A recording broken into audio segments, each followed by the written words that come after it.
The beauty of history is that a person who knows it will appreciate life, realizing what a good time we were born.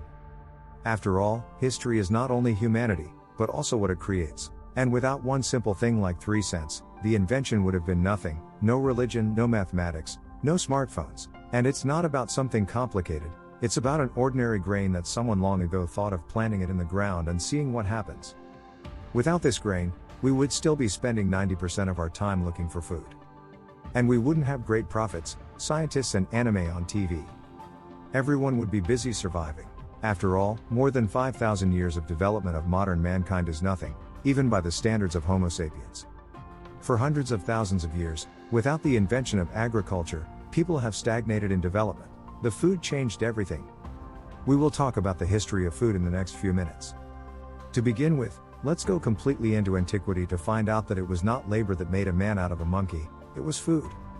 It was necessary to work hard to find her. Several million years ago, due to the transformation of Africa from the tropics into the savanna, our ancestors, still similar to monkeys, were forced to live on Earth, having lost their old, kind, vegan, exclusively plant-based diet. Of course, they continued to pick the berries, but hunger prevailed. And the ancient people began to look at the living creatures running around.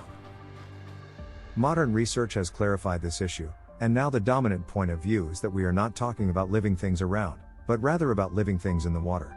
It is reliably known that shellfish, oysters, scallops and mussels are almost the oldest part of the diet of ancient people. There is even a theory that it was the process of collecting shellfish that influenced the straightening of the back of ancient people.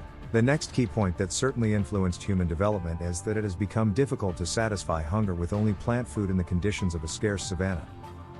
So people began to invent tools in order to hunt for more juicy animals. Not so long ago, archaeologists in Kenya found evidence that 2 million years ago, with the help of stone devices, people already hunted and ate crocodiles, turtles and fish. Ask any dietitian how seafood is good and they will tell you that it provides a key set of beneficial elements for the brain. So researchers from Kenya gave the same answer. In the excavations, there is a clear connection between the enlargement of the brain of ancient people and the consumption of seafood. This team of researchers even claims that it was the fish that enlarged the brains of humans so much that they evolved into Homo erectus. And for the first time they left Africa. But even if this particular theory is incorrect, then every single scientist agreed that the beginning of the consumption of meat and fish has become key for the human brain. He began to receive more energy and calories began to move evolution at an unprecedented pace. But, even so, it is quite possible that people would still be engaged in hunting, if somewhere 1.5 million years ago it had not occurred to someone that the fire could be controlled. And if you put meat in it, it will be tastier. People began to cook even earlier, but it was a banal, competent cutting of food. It was fire that brought the race of ancient people to a new level. After all, cooking on a fire gives more calories, which means the brain can grow further. Richard Random is considered one of the foremost experts on this subject. He confirms the theory of a direct connection between cooking on fire and an increase in the volume of the human brain. True, Richard clarifies that meat in this matter is often exaggerated.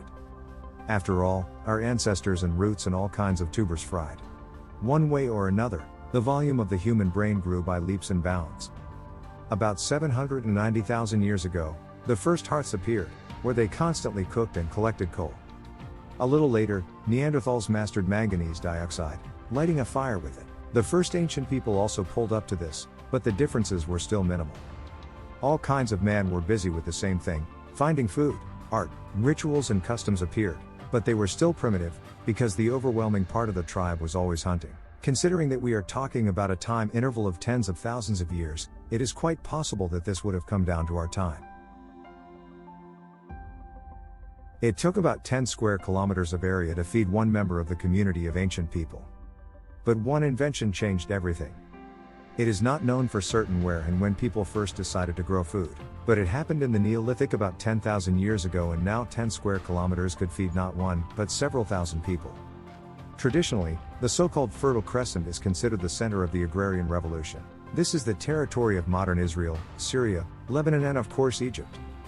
A little later, agriculture originated in the valleys of the Yellow and Yangtze rivers, and for the first time in the history of mankind, 90% of the members of the tribe were involved in the process of growing food, which in fact changed the history of mankind. Cities began to appear, and later countries and McDonald's. But first, people had to solve another question. The issue of storing food and obtaining salt.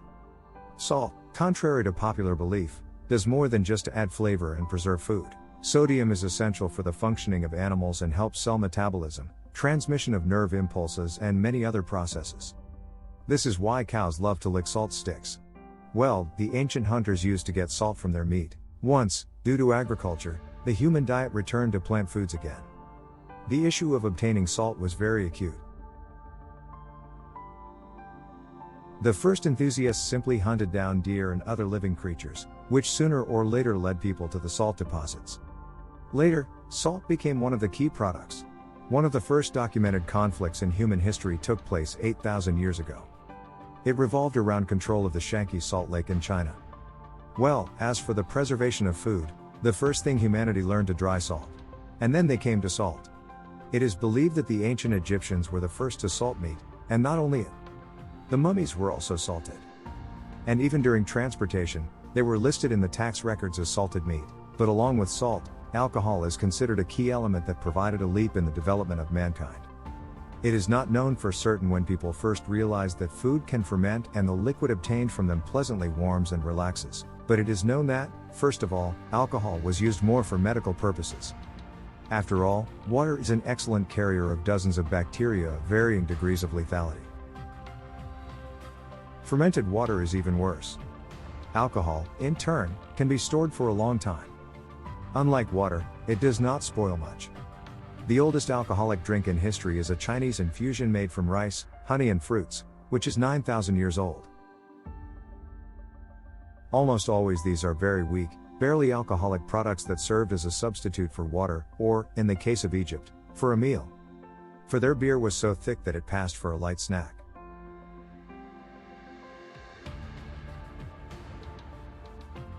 Returning to food preservation, we note that salting and smoking have had an effect on humanity comparable to the invention of the internet. After all, now it was possible to travel freely anywhere. Moreover, it was necessary to look for salt, spices and people with whom something could be profitably exchanged. And in parallel, the people who remained in the cities spent the time that appeared on science, art and other things that ultimately shaped humanity, including cooking. Lentil stew is traditionally considered to be one of the oldest dishes on the planet. And the oldest documented recipe is an instruction for a 4,000-year-old braised lamb from Mesopotamia. Well, as for the history of mankind, you know a little about the further course of events. Already in ancient times, the status of a person was determined according to the diet of a person. In ancient Greece and Rome, the meals turned into events, where philosophical conversations were conducted behind them, discoveries were made and wars were unleashed. During the Middle Ages and the Crusades, trade routes opened from Asia, which drove Europeans crazy with their goods. And the last food revolution began, defining the modern world. The opening of trade routes with Asia was completed by Columbus's journey to the New World, which filled the Old World with outlandish products: potatoes, tomatoes, corn, beans, vanilla, chili peppers, avocados, sunflowers. It tastes good. The list is endless, but it all appeared in Europe only 500 years ago. Even Italy, which the whole world associates with pizza and pasta, discovered tomato sauce only 500 years ago. A similar process went in the opposite direction. Ships with sheep, wheat, rice, apples and peaches and other goods sailed to America. As a result, after the situation settled down, a modern food market was formed, where you can buy goods from all over the world in almost any store. And already few people remember that traditional products for some countries appeared in them a few centuries ago. Take ice cream for example. Europe in its modern form recognized it only by the 17th century. In the Persian Empire, ice cream was successfully made in the 400th year BC, and among the Chinese you can find recipes for ice with fruits and the age of 3,000 years. The same ketchup generally takes its name from the fish sauce that was used in ancient China even before our era. Sometime in the 18th century, English traders brought it to the continent. All of Europe began experimenting with the sauce using the Chinese name, ketchup. Oysters, peaches, mushrooms, nuts were added to it, and there were hundreds of variations. Only in 1812 in Philadelphia did ketchup appear relatively in its modern form, but only the Heinz company popularized ketchup all over the world. You probably know about potatoes and their appearance in Russia, only with Peter the Great. For a long time, potatoes were considered a dish of aristocrats and took root in Europe with great difficulty. A couple of hundred years ago, our ancestors could not even imagine that they would buy it for little money in any store. There are 1,000 more stories about how wars were unleashed over spices, coups were carried out, and revolutions thundered. But the main thing you probably learned: food is not just the conditions of our existence. This is the engine of evolution that gave birth to man as such. And if our ancestors had not been focused on how to optimize the process of finding food and preparing it, we would most likely still be hunting around the clock and not founding any cities. Until next time, friends. And bon appetit!